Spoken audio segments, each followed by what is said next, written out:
padamu. Untuk Engkau aku hidup, untuk Engkau aku mati. Salam sahabat doa kekuatanku, jumpa lagi bersama dengan kami dalam doa dan permenungan kita hari ini, Kamis tanggal 7 Agustus 2025. Doa kita hari ini bersama Suster Maria Kurdiana PRR dan renungan bersama saya, Suster Maria Magda PRR, dengan bacaan diambil dari Injil Matius bab 16 ayat 13 sampai 24. Mari Bapak Ibu Saudara-saudari, kita mengawali permenungan dalam seluruh hari ini dengan mengundang kehadiran Roh Kudus. Datanglah ya Roh Pencipta, kunjungi hati umat-Mu, limpahkanlah rahmat surga atas hati yang Kau cipta. Limpahkanlah rahmat surga atas hati yang Kau cipta. Menghibur gelar-Mu benar kurnia alamat tinggi, sumber hidup bagi kasih dan pengharapan yang rohani. Engkaulah sabda kurnia, jari tangan kanan Bapa. Sesungguhnya janji Bapa yang memberi kefasihan. Sesungguhnya janji Bapa yang memberi kefasihan.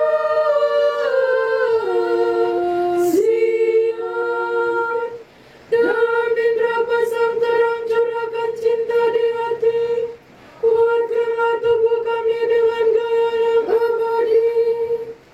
Halaukan segala musuh, damai berikan berganjang, dihantar pembimbingan-Mu, kami hindarkan yang jahat.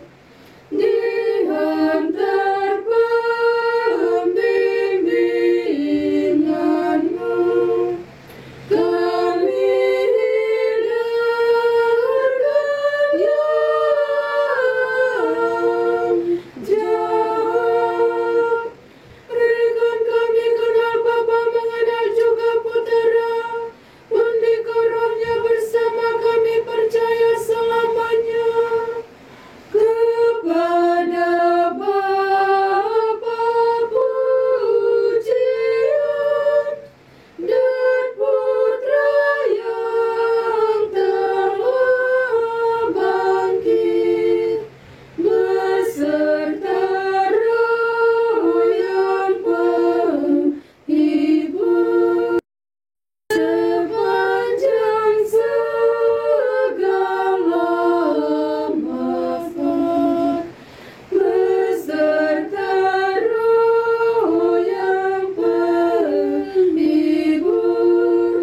sepanjang segala abad.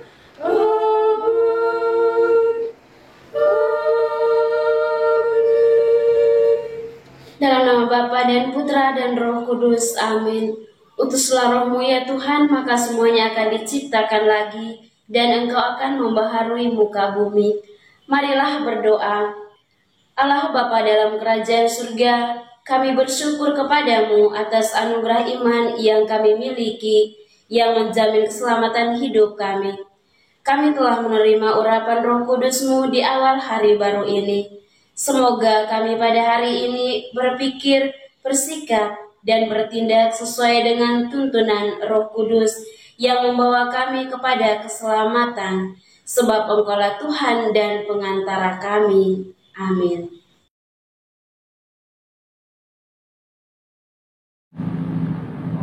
Semoga Tuhan beserta kita sekarang dan selama-lamanya. Inilah Injil Yesus Kristus menurut Santo Matius.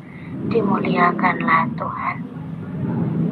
Setelah Yesus tiba di daerah Kaisarea Filipi, ia bertanya kepada murid-muridnya. Kata orang, "Siapakah anak manusia itu?" Jawab mereka, "Ada yang mengatakan Yohanes Pembaptis, ada juga yang mengatakan Elia, dan ada pula yang mengatakan Yeremia atau salah seorang dari para nabi."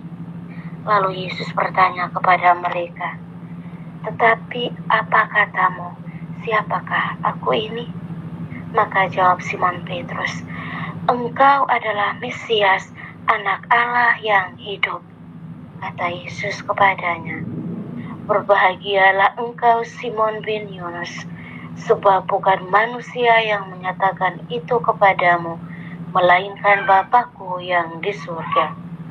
Dan aku pun berkata kepadamu, engkau adalah Petrus, dan di atas batu karang ini aku akan mendirikan jemaatku, dan alam maut tidak akan menguasainya. Kepadamu akan kuberikan kunci kerajaan surga. Apa yang kau ikat di dunia ini akan terikat di surga, dan apa yang kau lepaskan di dunia ini akan terlepas di surga." Lalu Yesus melarang murid-muridnya supaya jangan memberitahukan kepada siapapun bahwa ia Mesias. Sejak waktu itu, Yesus mulai menyatakan kepada murid-muridnya bahwa ia harus pergi ke Yerusalem dan menanggung banyak penderitaan dari pihak tua-tua, imam-imam, dan ahli-ahli Taurat, lalu dibunuh dan dibangkitkan pada hari ketiga. Tetapi Petrus menarik Yesus ke samping dan menegur dia, katanya, "Tuhan, kiranya Allah menjauhkan hal itu. Hal itu sekali-kali tak akan menimpa engkau." Maka Yesus berpaling dan berkata kepada Petrus, "Enyalah iblis, engkau suatu batu sandungan bagiku, sebab engkau bukan memikirkan apa yang dipikirkan Allah, melainkan apa yang dipikirkan manusia." Lalu Yesus berkata kepada murid-muridnya, "Setiap orang yang mau mengikut aku, ia harus menyangkal dirinya, memikul salibnya, dan mengikut aku." Demikianlah sabda Tuhan. Terpujilah Kristus.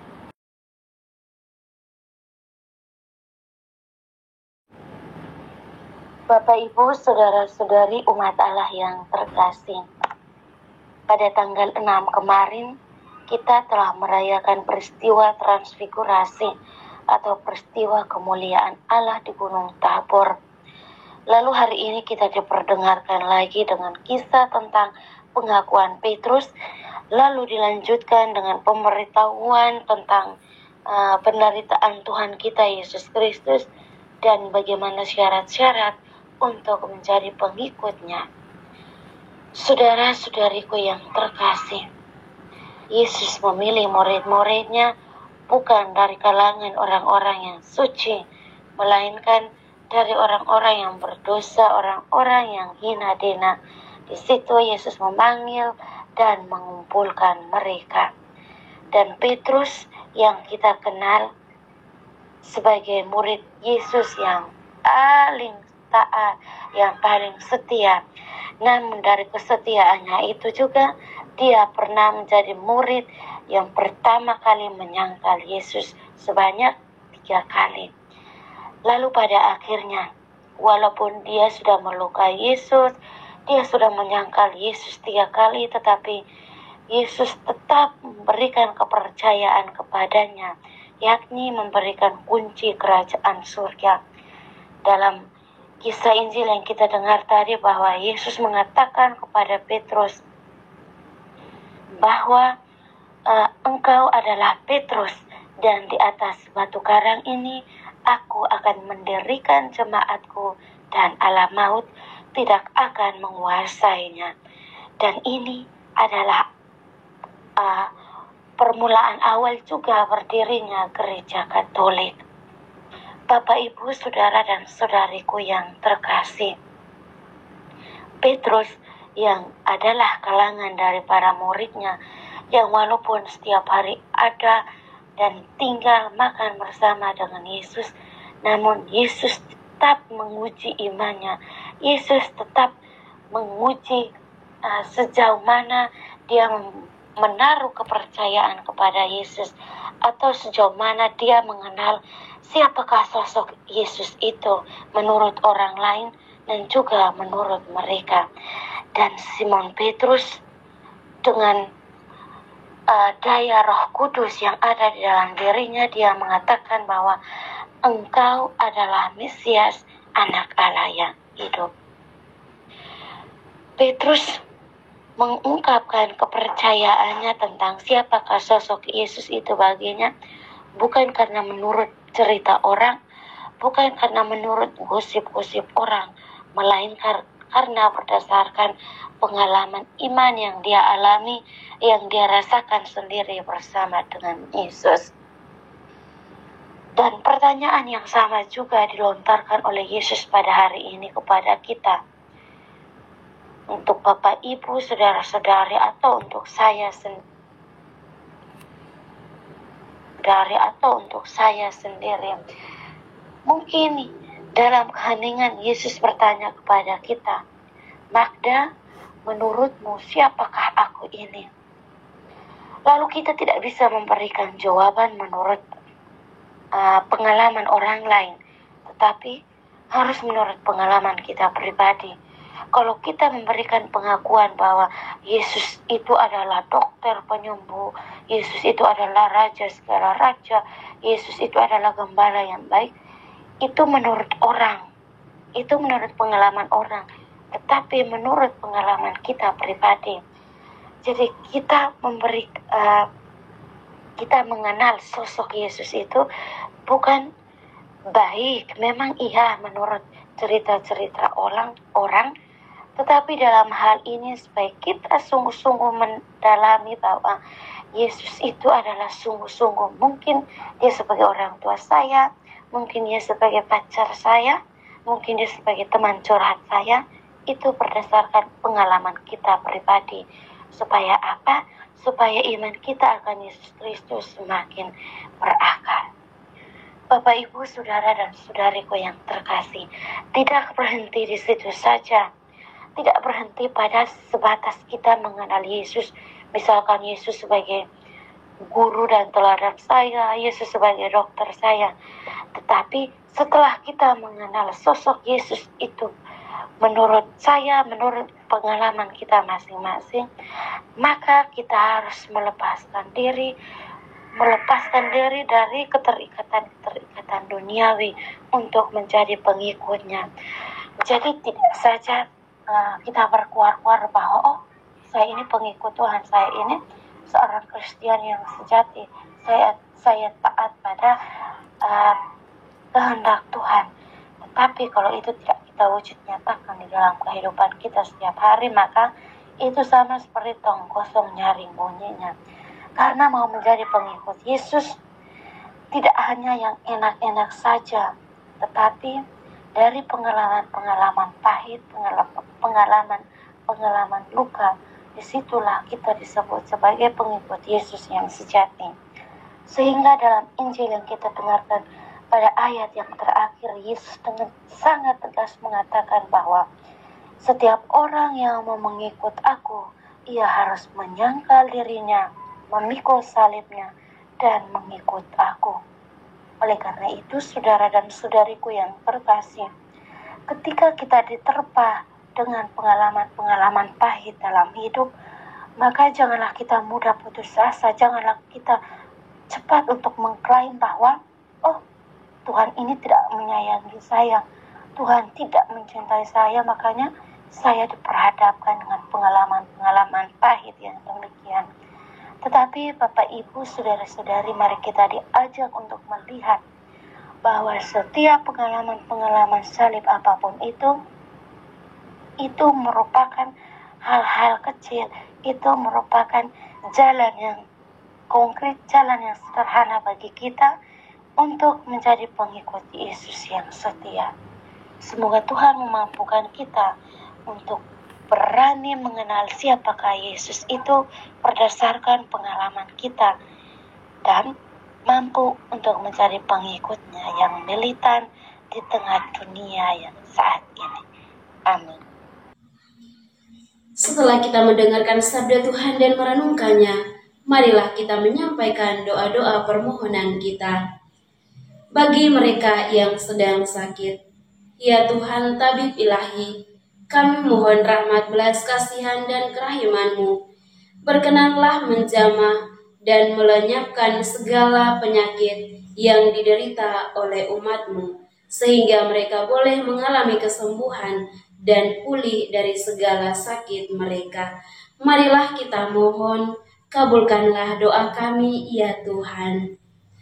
Bagi para katekis, ya Tuhan Gembala yang baik, berkenanlah mengaruniakan kuasa Roh Kudus-Mu kepada para petugas pastoral, agar mereka dapat mewartakan kabar sukacita Injil kepada banyak orang yang menantikan keselamatan.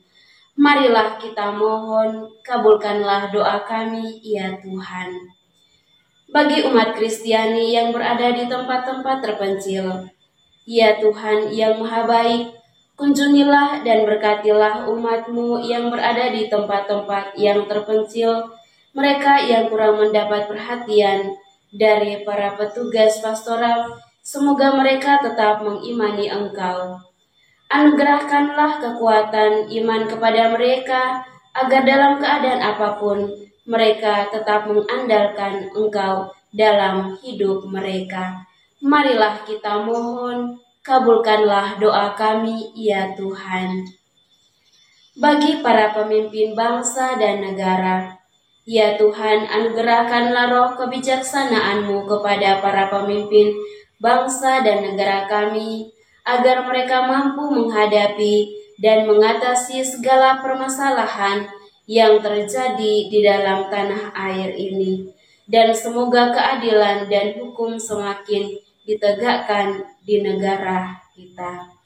Marilah kita mohon, kabulkanlah doa kami, ya Tuhan. Marilah kita menyampaikan doa-doa permohonan kita secara pribadi.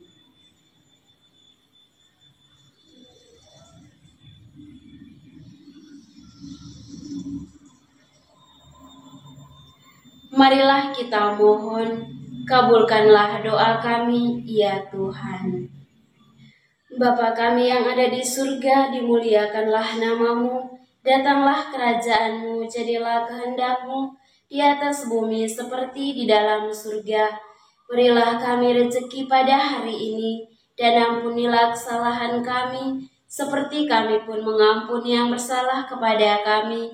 Dan janganlah masukkan kami ke dalam pencobaan, tetapi bebaskanlah kami dari yang jahat. Amin. Salam Maria, penuh rahmat, Tuhan sertamu. Terpujilah Engkau di antara wanita, dan terpujilah buah tubuhmu, Yesus. Santa Maria, Bunda Allah, doakanlah kami yang berdosa ini, sekarang dan waktu kami mati. Amin. Kemuliaan kepada Bapa dan Putra dan Roh Kudus, seperti pada permulaan, sekarang, selalu, dan sepanjang segala abad. Amin. Yesus Kristus, anak Allah yang hidup terang dunia, aku sembah sujud kepadamu, untuk Engkau aku hidup, untuk Engkau aku mati. Yesus Kristus, anak Allah yang hidup terang dunia, aku sembah sujud kepadamu, untuk Engkau aku hidup, untuk Engkau aku mati. Yesus Kristus, anak Allah yang hidup terang dunia, aku sembah sujud kepadamu. Untuk Engkau aku hidup, untuk Engkau aku mati. Santa Maria Reina Rosari, doakanlah kami. Santo Yosef, doakanlah kami. Santo Gabriel, doakanlah kami. Santa dan Santo pelindung kita masing-masing, doakanlah kami. Mari kita mohon berkat Tuhan dari tangan imam. Tuhan bersamamu dan bersama rohmu.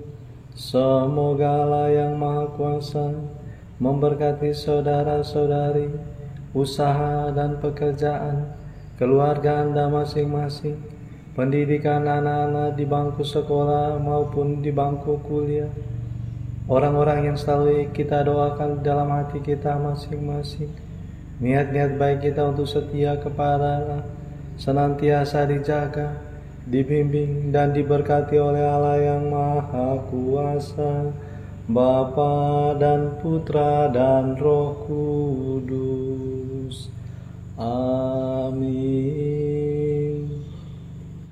Terima kasih Bapak Ibu saudara-saudari yang terkasih untuk kebersamaan kita hari ini. Kita akan kembali berjumpa dalam doa dan renungan di hari selanjutnya. Kami akan selalu hadir untuk menyapa setiap hati. Jika rasa